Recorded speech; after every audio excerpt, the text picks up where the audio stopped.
Now, have you recently broken your smartphone screen, in particular if you've got the latest devices, including the iPhone 12, only to find that it's increasingly difficult to get your phone repaired by someone other than the manufacturer, like Apple or Samsung?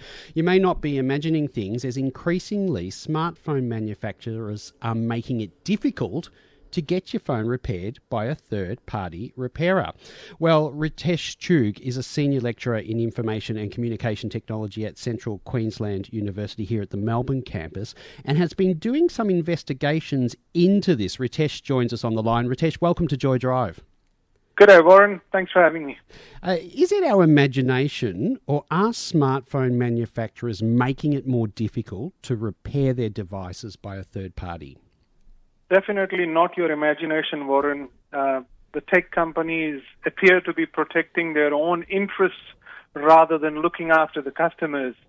The smartphone and other tech devices that they're now producing are being designed in ways that are making it difficult to repair or replace the components in those devices. And when I say difficult, so what the device manufacturers have started doing is they've started gluing the components together. Right. Once you've glued a component and you're trying to pull it apart, most likely you'll break it. They're also using non-standard parts. And it's not like, is it, Ritesh? It's not like you can break into one of these devices and just have a squirrel around and try and fix something with the soldering iron. Like, you have to be trained in the repair of that phone. So is it that nobody can figure out, or once you try and repair it, you break it? Is that the main problem? See, the thing is, you obviously need to know how to fix it. There are third-party repairers who can fix it. But the problem now is that the third-party repairers don't have access to diagnostic software. They don't have access to the relevant parts. And, because of these non-standard parts, it's becoming difficult for the third-party repairers to fix them also.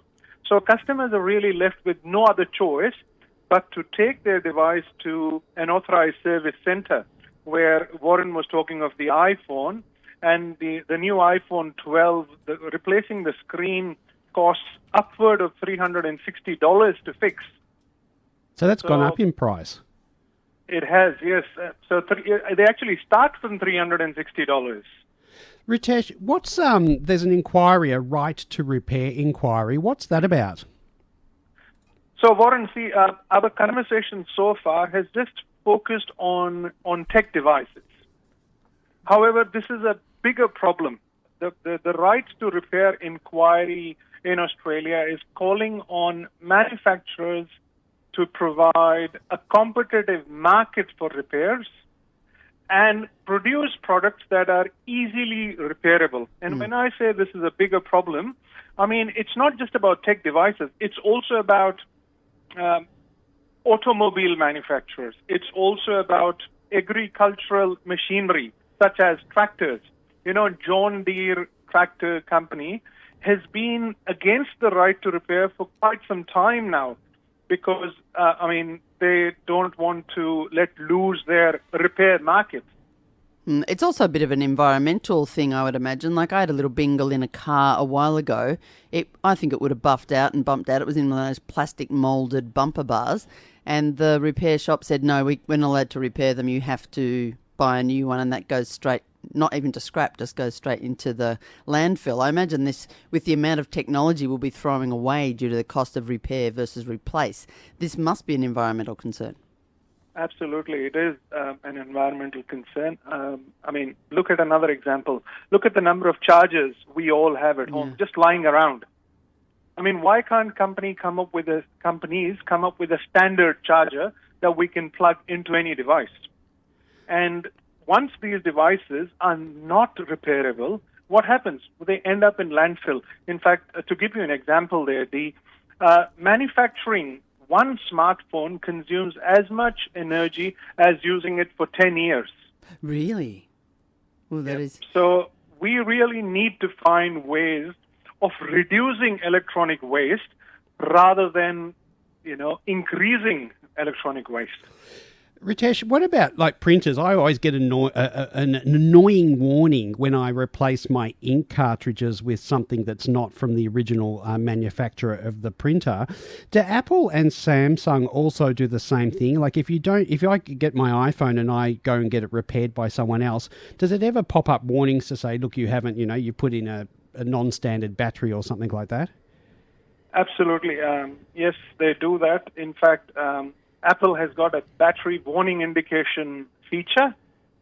However, Apple calls it a safety feature. Mm-hmm.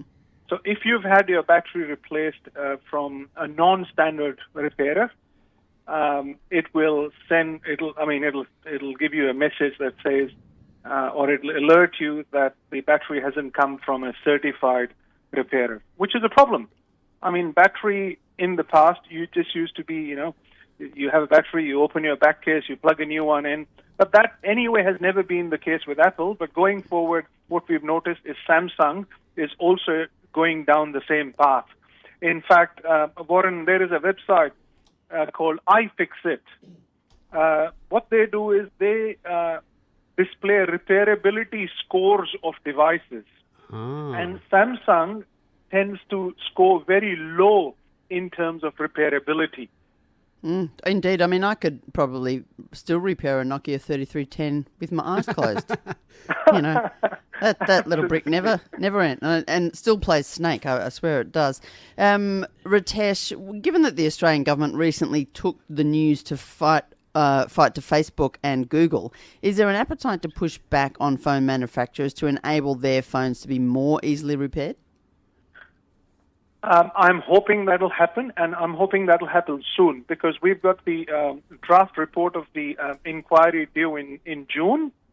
And since legislation or right to repair legislation has recently passed in the European Union and also in Massachusetts, and I specifically say Massachusetts because in another 20 states in the United States, there is a fight for the right to repair happening as we speak.